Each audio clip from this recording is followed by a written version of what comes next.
Bonjour, je m'appelle Catherine Gruber et vous êtes chez Les Saveurs d'Elgun, une huilerie artisanale située sur notre ferme familiale. Je le connais bien, le chemin des plus lâches, mes bras désolés, un peu comme des chiens.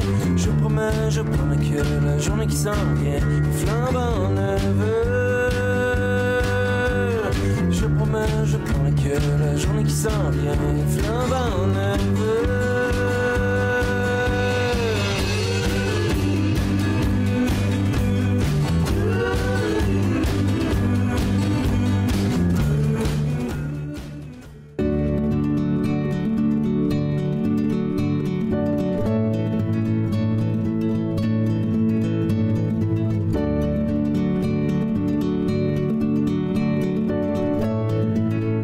Alors, tout a commencé en 2005, quand on est venu s'installer ici à la campagne, à Elgun, c'est tout près d'Huntingdon, en 2005.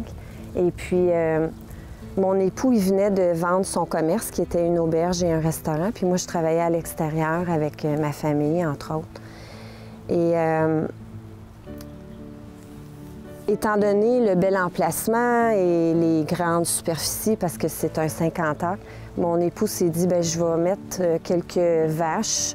Et lui, en même temps, il se partait une entreprise de transformation alimentaire. Donc, c'était fait à temps partiel. Puis, moi, je n'avais pas particulièrement d'intérêt pour une ferme, là, vu que je travaillais à l'extérieur. Mais je vous dirais que c'est plus tard, vers 2009, j'ai eu l'opportunité de vendre mes parts dans l'entreprise familiale. Puis, je me suis dit, c'est là ma chance de me partir en production agricole. Donc, à partir de 2009, on était déjà producteur de bœuf, producteur d'œufs à petite échelle. Et puis, on dirait qu'il me fallait quelque chose à moi. Donc, j'ai pensé un peu et on avait déjà un marché d'établi dans les magasins d'alimentation naturelle.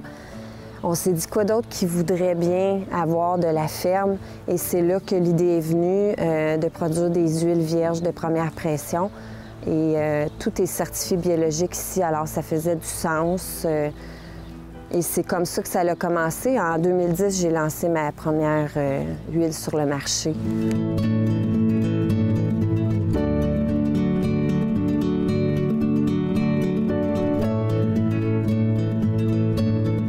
J'ai commencé par faire l'huile de lin. C'était ce qu'on croyait qui serait la plus grande demande en magasin d'alimentation naturelle. Et suite à ça, j'ai lancé l'huile de canola, qui est devenue la plus populaire pour nous ici, en tout cas. Donc, toujours de première pression, certifié biologique. C'est quoi biologique? C'est un type de production. Dans le fond, c'est qu'on choisit une matière première certifié biologique qui a poussé dans des champs sans herbicides, sans pesticides, sans aucun produit chimique. Et avec cette matière première-là, on l'extrait avec une presse à vis continue et on laisse décanter l'huile. On obtient une huile beaucoup plus colorée, beaucoup plus goûteuse, beaucoup plus nutritive qu'une huile raffinée qui goûte rien et qu'on voit communément sur les tablettes d'épicerie.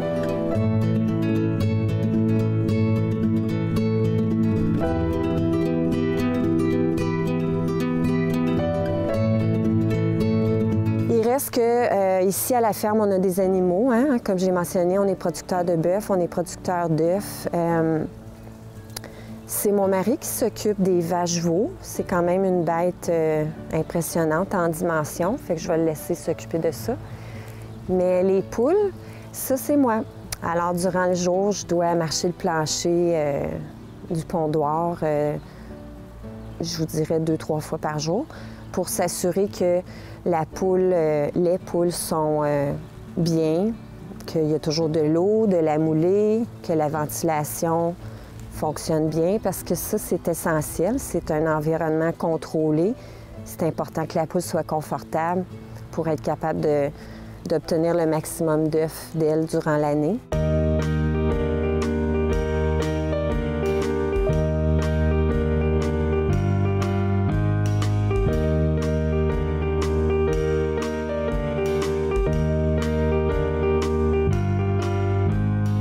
ici, on est dans le pondoir numéro 1. Le pondoir numéro 2 est en train de se faire construire.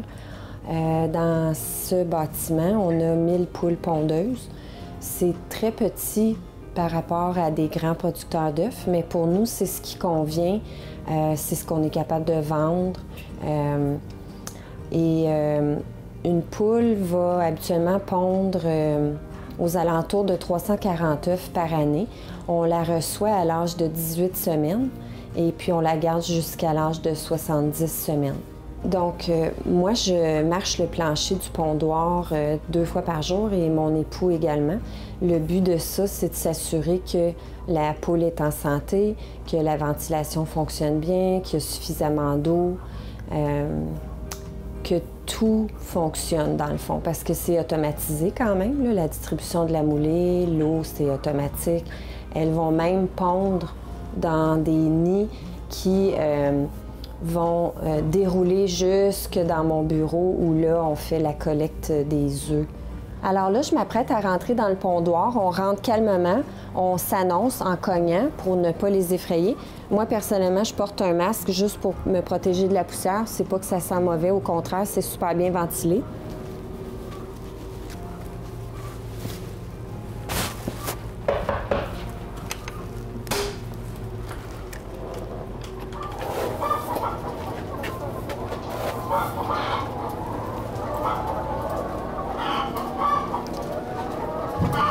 Allô les filles?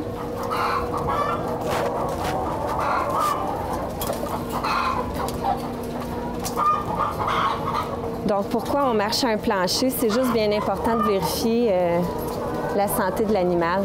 Des fois, c'est comme ça qu'on va en trouver qui sont blessés ou malheureusement qui sont décédés. Alors ici, à la ferme, je vous dirais que mes responsabilités principales, c'est le pondoir, la fabrication d'huile et l'administration. Donc, je laisse tout ce qui est vente, marketing, mise en marché à l'entreprise Ferme Valence, dont mon mari est propriétaire en partie. C'est une entreprise située à Huntingdon qui s'occupe, dans le fond, de la transformation de la viande biologique, des charcuteries sans gluten, et ils font aussi la distribution de d'autres produits du terroir, dont mes huiles et les œufs aussi, c'est très populaire. Donc, c'est vraiment l'entreprise qui s'occupe de vendre nos produits partout à Montréal. Et j'ai aussi une entreprise de distribution qui spécialise plus vers les boutiques, les petites boutiques du terroir, les boulangeries. C'est une entreprise d'insertion qui s'appelle les Distributions L'Escalier. Ils sont situés à Montréal. Donc, eux, ils vont distribuer mes huiles un petit peu partout au Québec.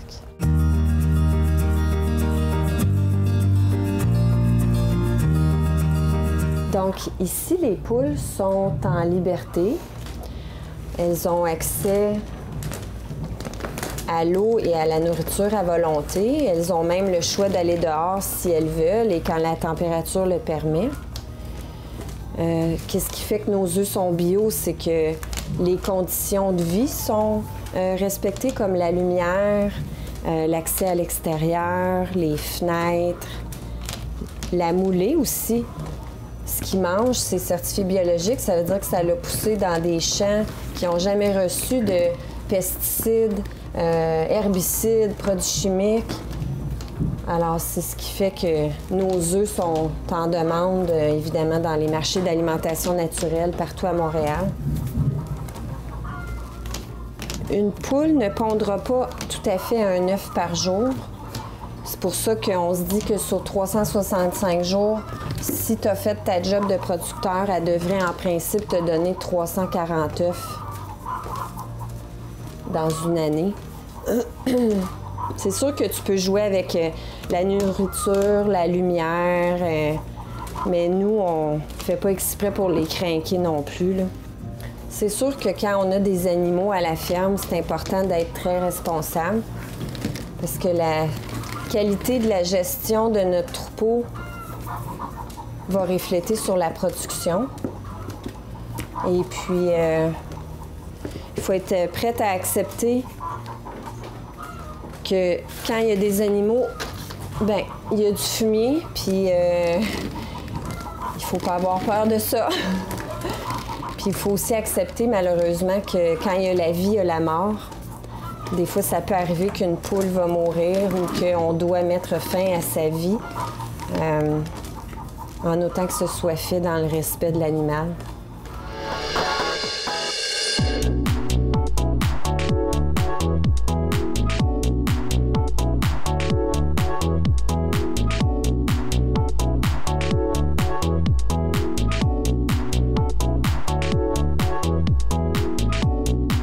Une journée typique pour moi à la ferme, une fois que les enfants sont partis pour l'école, c'est évidemment de partir les presses. Ça demande que je sois habillée avec mon sarrau, le net sur la tête, les protège-oreilles, parce que c'est quand même bruyant. Puis on s'assure que la matière première soit à température pièce, donc on ne décide pas la veille au soir qu'on va faire de l'huile de canola le lendemain. C'est pas comme ça que ça marche. Les grains sont entreposés à température pièce 1 à 2 jours avant la journée qu'on prévoit produire. Et habituellement, on produit plusieurs jours de suite pour avoir une quantité suffisante d'huile à filtrer. Et là, c'est là que la technique rentre en jeu.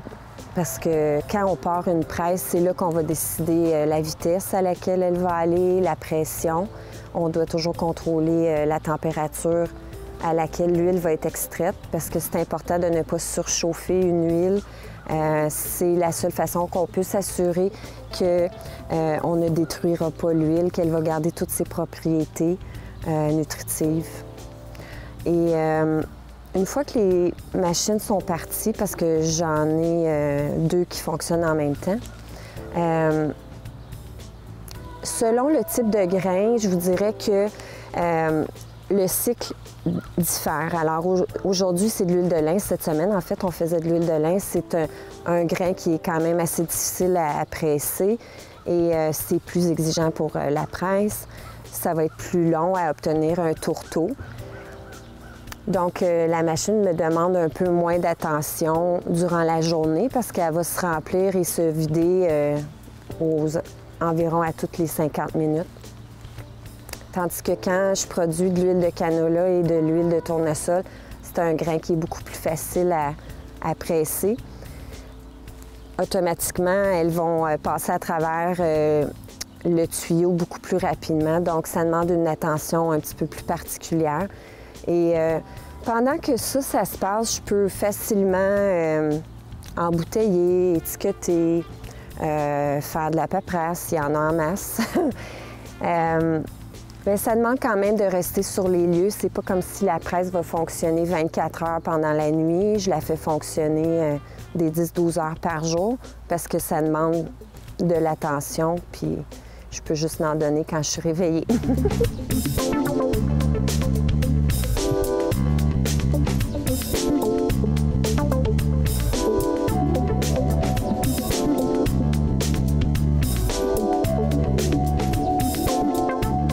Alors ici, on est dans l'entrepôt de notre huilerie artisanale. C'est ici qu'on entrepose au frais les grains qui nous arrivent des fournisseurs qui sont dans la province du Québec, Ontario, Maritime.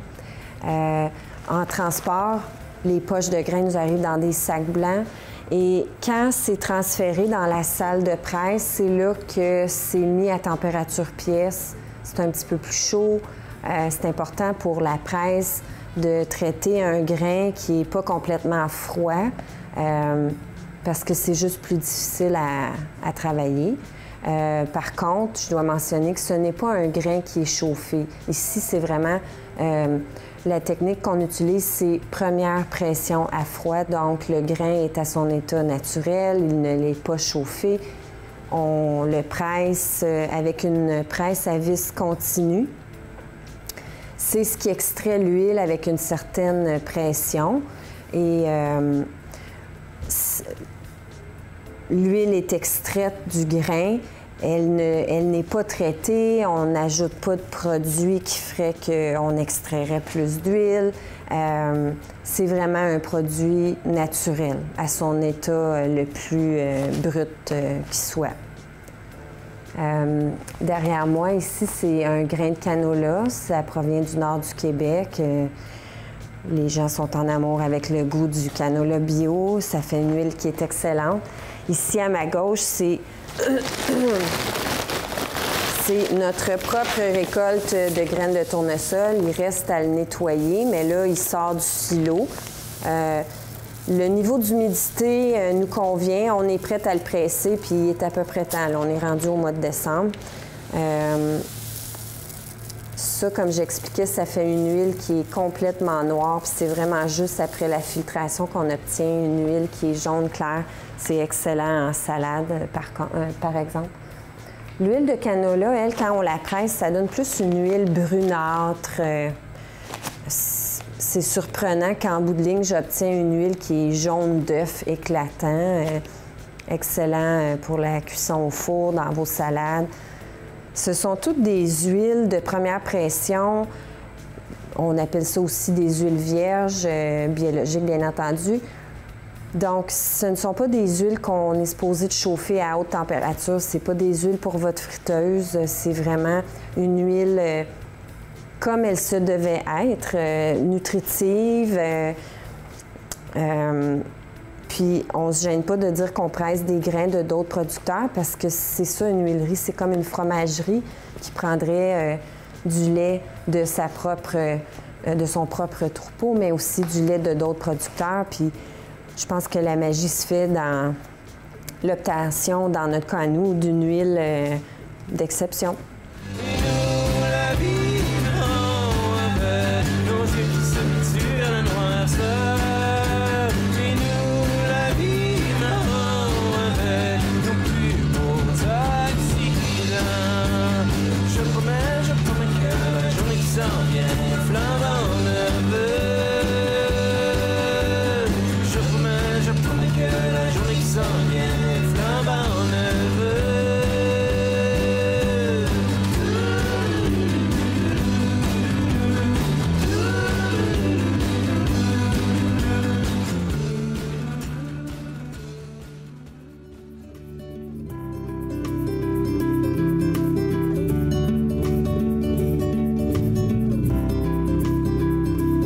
Ici, chez les Saveurs d'Elgin, on utilise des grains qui proviennent de notre ferme, mais aussi des grains qui proviennent de d'autres producteurs agricoles. Alors, on est au Québec, on sème au printemps, on laisse pousser jusqu'à l'automne, on récolte à l'automne. Et là, je vous dirais que la majorité de notre production se passe de l'automne jusqu'à l'été suivant. Des huiles, c'est produit à l'année, mais c'est sûr qu'on travaille avec des récoltes d'automne. Et ici, dans nos champs, on est capable de faire pousser des tournesols. C'est vraiment très joli. Ceux qui veulent aller se promener sur les chemins d'Elgin, la floraison, c'est toujours vers la fin juillet, début août, puis c'est vraiment beau. Ça nous donne un grain noir. Et on presse le grain avec la coquille. On obtient une huile qui est noire à la base, une huile brute qui est noire, mais en bout de ligne, une fois qu'elle est filtrée, elle devient jaune clair. Les autres matières premières nous arrivent en camion dans des gros sacs. Et puis, on traite la matière première à l'année longue. Donc, une journée typique dans la salle de presse, c'est que les deux presses fonctionnent en même temps. Les deux traitent le même grain. Je vous dirais que sur une semaine typique, on fonctionne 2 à 3 jours par semaine de transformation du grain.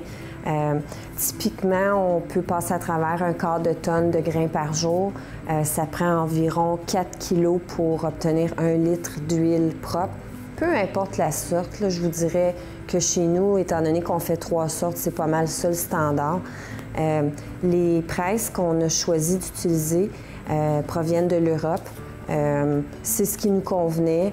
On est très satisfait du résultat. La preuve, c'est que quand j'ai commencé en 2010 avec une presse, 3-4 ans plus tard, j'ai obtenu la même presse parce que je l'aimais tellement, mais je voulais juste produire plus.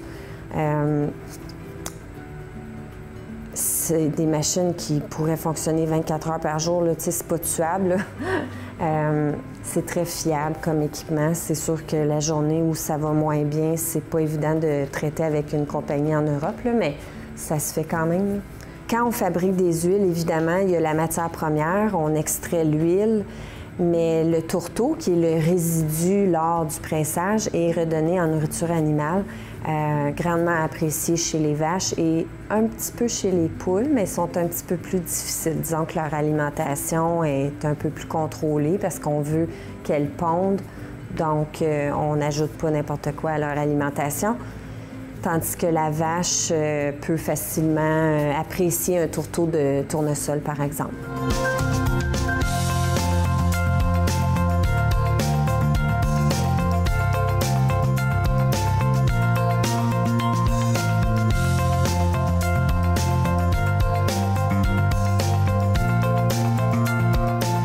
Alors là, présentement, on est dans la salle d'embouteillage.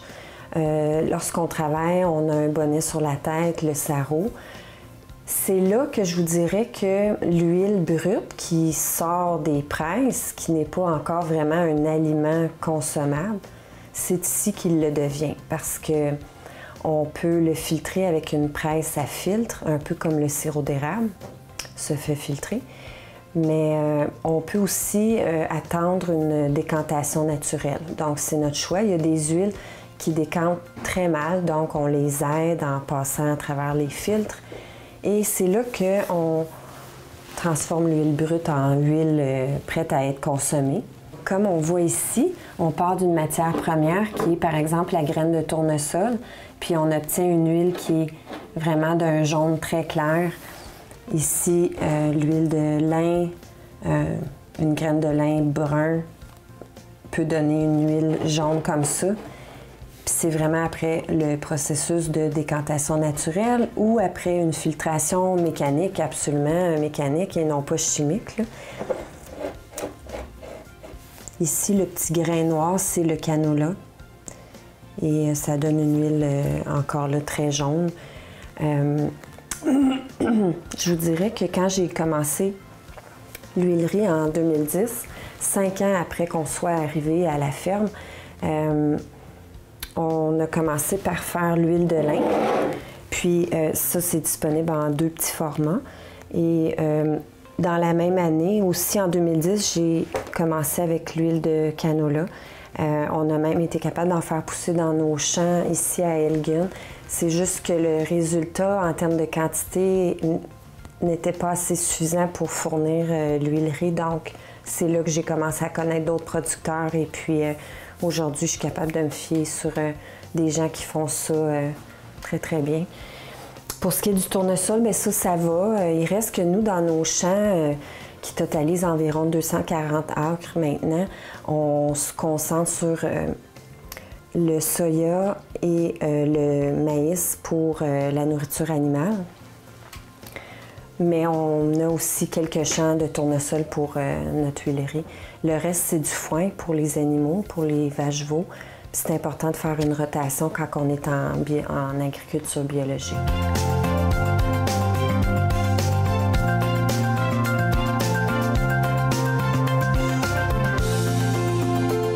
Pour ce qui est de ce que l'avenir nous réserve, c'est ce qui est le fun, c'est qu'on ne le sait pas, hein? En termes d'huile, l'important, c'est d'être capable de se procurer la matière première. Alors, je ne peux pas faire d'huile d'olive, j'aimerais ça, là, mais je dois me contenter de la matière première qui est disponible au Québec, au Canada, puis faire du mieux que je peux, puis en vendre le plus que je peux localement. Pour ce qui est de notre ferme en général, ça fait déjà 10 ans et puis on est en train de construire le 2e pondoir parce qu'on attend encore plus de poules pondeuses l'année prochaine. Donc, j'ai beaucoup de travail à faire à ce niveau-là, mais je vais toujours garder un intérêt particulier pour ma huilerie. Je vous dirais que les défis en production d'huile au Québec, c'est la disponibilité de la matière première certifiée biologique et de qualité. Tant mieux, on est capable d'en faire pousser nous-mêmes. On se fie sur d'autres producteurs de qualité situés au Québec, en Ontario, dans les Maritimes. Mais j'avoue qu'à chaque année, c'est un défi. On recommence à zéro. C'est pas tout le monde qui obtienne la matière qu'ils auraient souhaité de leur culture. C'est un travail qui est quand même assez laborieux, un peu salaud même. C'est huileux, alors ça... mais je suis absolument tombée en amour avec ce produit-là. J'ai eu la chance de voir d'autres installations et je sais pas, juste l'idée d'être capable de produire un aliment que les gens consomment tous les jours, puis de me faire dire écoute Catherine, depuis que j'utilise ton huile, je peux plus m'en passer tellement qu'elle est bonne. C'est sûr que c'est des beaux compliments. C'est ce qui fait en partie la raison pour laquelle on continue, parce que à petit volume comme je le fais, c'est pas comme si tu vas faire des millions avec ça. Puis c'est correct, ça fait partie de ma ferme. C'est un ajout qu'on a décidé d'avoir, étant donné qu'on était déjà producteur de bœuf et d'œufs. C'était un beau complément, je dirais. En tant que femme de la relève agricole, je suis particulièrement fière du fait qu'on est des producteurs agricoles de première génération. On n'a pas eu la ferme de nos parents. On a simplement décidé, mon époux et moi, de se lancer en affaires dans un domaine complètement différent. Lui, il vient du domaine de la gestion hôtelière et moi, vraiment plus en administration, ressources humaines. Mais on a appris énormément dans nos deux business pour être capable aujourd'hui d'avoir notre propre entreprise dans le domaine de la production. Puis ce que j'apprécie de mes journées à tous les jours, c'est que c'est jamais pareil, c'est très dynamique, c'est très diversifié. Je suis particulièrement fière d'offrir à ma clientèle un produit certifié bio, produit ici au Québec, disponible dans une centaine de magasins. Puis juste l'idée de nourrir le monde, c'est une grande fierté pour moi. Je le connais bien, le chemin du plus lâche, mes bras désolés, un peu comme des chiens. Je promets, que la journée qui s'en vient, flambant neveux. Je promets, que la journée qui s'en vient, flambant neveux.